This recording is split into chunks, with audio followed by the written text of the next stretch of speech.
हाय viewers, आज का हमारा टॉपिक है चेंज केस। आज हम बात करेंगे चेंज केस के बारे में। चेंज केस क्या होता है? पहला अल्फाज छोटा होना चाहिए, या जितना आपने टाइप कर रखा है वो सारा छोटी ABCD में होना चाहिए, या जो आपने टाइप कर लिया है वो बड़ी ABCD में होना चाहिए था। इस तरह के जो काम है उसका आप इसके अंदर बहुत अच्छी तरह से इस्तेमाल कर सकते हैं।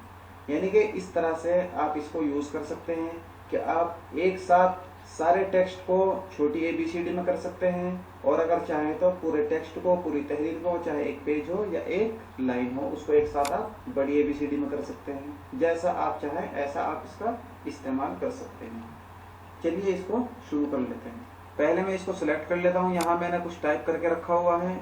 ये देखिए, यहाँ इसके तहत इसके अंदर 5 ऑप्शन आते हैं: sentence case, lower case, upper case, capitalise each word, toggle case.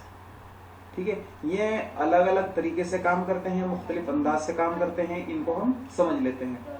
Sentence case का मतलब क्या होता है?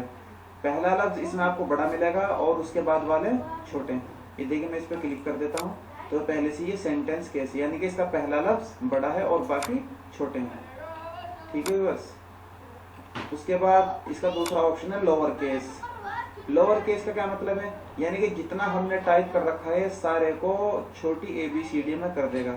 जैसे मैं इस पर क्लिक करता हूँ, ये देखिए इसके अंदर जितने भी अल्फाज है, जितने भी लेटर हैं, वो सारे के सारे छोटी ABCD में होगा। इसके अंदर कोई भी लफ्ज, कोई भी लेटर बड़ी ABCD में नहीं रहा। वापस मैं यहाँ जाके यहाँ क्लिक करता हूँ। तीसरा ऑप्शन है हमारा अपर केस। अपर केस का क्या मतलब है?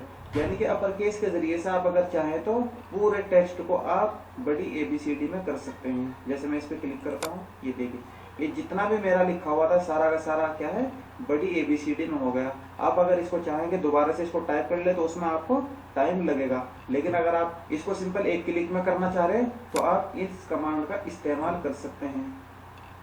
उसके बाद है कैपिटलाइज ईच वर्ड। इस पे क्लिक करते हैं तो ये देख रहे हैं आप, इसमें पहला लफ्ज बड़ा हो गया है, उसके बाद वाले छोटे हो गए। क्या मतलब? सेंटेंस केस और कैपिटलाइज केस में फर्क ये है कि जैसे ये देख रहे हैं आप, इसमें ये देखिए सब्सक्राइब का S बड़ा है, दिस का T बड़ा है, चैनल का C बड़ा है, फॉर का F बड़ा है, और कंप्यूटर का C बड़ा है, कोर्स का भी C बड़ा है, कंप्लीटली का भी C बड़ा है। इस तरह से क्या है, आप इसको इस्तेमाल कर सकते हैं। तो कैपिटलाइज और सेंटेंस में थोड़ा ही फर्क है। वापस सेंटेंस पे क्लिक करते हैं, ये देखिए पहला लफ्ज बड़ा है, बाकी छोटे हैं, जहां तक हमारा डॉट आए। ये देखिए यहाँ डॉट लगा हुआ, डॉट से पहले जितने भी लफ्ज हैं सारे के सारे छोटे हैं, पहला लफ्ज बड़ा है। और हम कैपिटलाइज ईच वर्ड पे क्लिक करते हैं, हर वर्ड का पहला लेटर बड़ा है। Subscribe this channel for computer course completely and other thing also related mobile internet and technology. ठीक है बस। तो यहाँ देखा हमने, हर वर्ड का पहला लफ्ज, पहला लेटर बड़ी में हो गया है, बड़ी ABCD में हो गया है।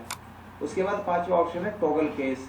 टॉगल केस में क्या होता है? टॉगल केस में ये होता है कि पहला लफ्ज छोटा हो जाता है और बाकी उसके बाद वाले जितने भी लफ्ज है वो सारे के सारे बड़े हो जाते हैं। देखिए इस पे क्लिक करते हैं, सब्सक्राइब का S छोटा हो गया, बाकी सारा बड़ी ABCD में, दिस का T छोटा है और बाकी सारा बड़ी ABCD में हो गया। ठीक है, मैंने तो कहीं इसका अभी तक इस्तेमाल नहीं किया। आपको अगर ज़रूरत हो आप इसको इस्तेमाल कर सकते हैं।